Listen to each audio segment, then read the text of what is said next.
Sementara itu Menkumham dan Dirjen Imigrasi menyebut Menteri Pertanian Syahrul Yassin Limpo belum kembali ke Indonesia. Menkumham belum melakukan koordinasi dengan pihak Interpol atau polisi Spanyol terkait keberadaan Menteri Syahrul Yassin Limpo karena belum menerima surat permintaan dari KPK ataupun kepolisian. Bukan, kalau kita nggak bisa cari, polisi ya KPK yang cari. Kalau kita akan kerjalah dengan negara-negara lain. Ya. Tapi berarti udah ada upaya untuk bersama dengan negara lain untuk mencari beliau. Belum ada terima surat dari KPK ya? Belum. Tapi udah ada tercatat belum sih Pak? Beliau udah masuk Jakarta, masuk Indonesia atau belum? Belum masuk. Oh, pas lu izin. Penjelasan berarti bisa dipastikan belum masuk ke Indonesia Pak SYL ini Pak? Mungkin ada data dari imigrasi. Siapa? Belum masuk ke Indonesia. Oh, belum masuk ke Indonesia. Tapi artinya terakhir di mana ini Pak? Terakhir di Roma. Ya. Kita pakai data perlintasan dan kerjasama antar negara. Itu tanggal berapa dong Pak? Saya lupa.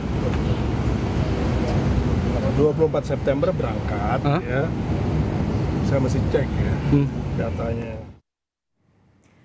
Informasi terkait perkembangan kasus Menteri Pertanian Syahrul Yassin Limpo, kita sudah terhubung dengan Nanda Aprilia, jurnalis Kompas TV di Gedung KPK Jakarta. Nanda, benarkah KPK ini belum menyurati imigrasi atau Kemenkumham dalam upayanya mendeteksi keberadaan Syahrul Yassin Limpo yang harusnya sudah kembali ke Indonesia kemarin?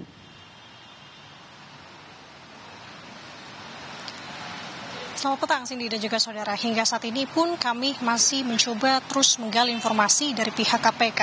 Apakah saat ini atau keputusan yang dilakukan oleh KPK setelah memang status dari penyelidikan kasus dugaan korupsi yang terjadi di tubuh Kementan ini saat ini sudah statusnya penyidikan, ini melayangkan beberapa surat terkait dengan pencarian status atau posisi dari Mentan ini sendiri, karena informasi yang ditegaskan kalau kami mengutip sebelumnya apa yang disampaikan oleh Kabak Pemerintahan KPK Ali Fikri, fokus dari tim penyidik KPK untuk saat ini adalah merampungkan dan juga mengumpulkan barang-barang bukti, yakni beberapa diantaranya seperti kemarin sudah dilakukan penggeledahan baik itu di kantor Kementan maupun di rumah dinas dari Mentan ini sendiri. Kemudian beberapa saksi juga sudah diperiksa. Terbaru kemarin ada sebanyak 3 saksi, salah satunya adalah ex dari jubir KPK yang juga diperiksa dan dimintai klarifikasinya. Jadi artinya memang masih belum ada surat yang dilayangkan dari KPK kepada beberapa instansi untuk mencari keberadaan dari Mentan ini sendiri. Pun terkait hal tersebut ditegaskan oleh Dirjen Imigrasi yang menyebutkan bahwa memang hingga saat ini memang masih belum ada kapasitas dari Dirjen Imigrasi mencari keberadaan karena belum ada surat yang dilayangkan oleh KPK untuk melakukan langkah selanjutnya terkait dengan mencari keberadaan dari Mentan ini sendiri. Jadi hingga saat ini Cindy dan juga saudara terkait dengan pengumpulan dan perampungan barang bukti ini masih terus dilakukan oleh tim penyidik. Sebenarnya untuk barang bukti ini sudah dirasa cukup, namun penyidik masih menganalisa beberapa barang bukti setelah penggeledahan yang dilakukan beberapa waktu lalu yang tadi saya sebutkan di kantor Kementan maupun juga di rumah dinas dari Mentan. Kemudian kalau kita menganalisa kemarin setelah dilakukan penggeledahan salah satunya di rumah dinas dari Mentan ini sendiri, beberapa barang bukti yang disita oleh KPK seperti halnya ada nominal uang yang cukup fantastis miliaran rupiah senilai 30 miliar rupiah, yang kemudian juga ada dokumen-dokumen, kemudian juga barang bukti elektronik.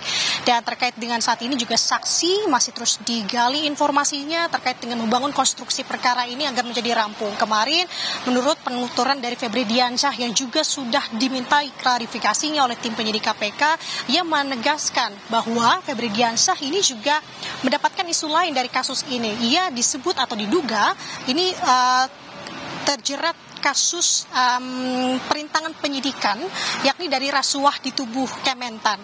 Namun hal tersebut ditampik oleh Febri Diansyah kemarin setelah melakukan klarifikasinya kepada tim penyidik KPK, kalau ia menyebutkan bahwa mendapatkan kuasa sebenarnya dari Mentan untuk melakukan seperti mitigasi resiko di tubuh Kementan. Ini artinya memang tidak ada perintangan penyidikan yang dilakukan penyidik KPK di tubuh Kementan.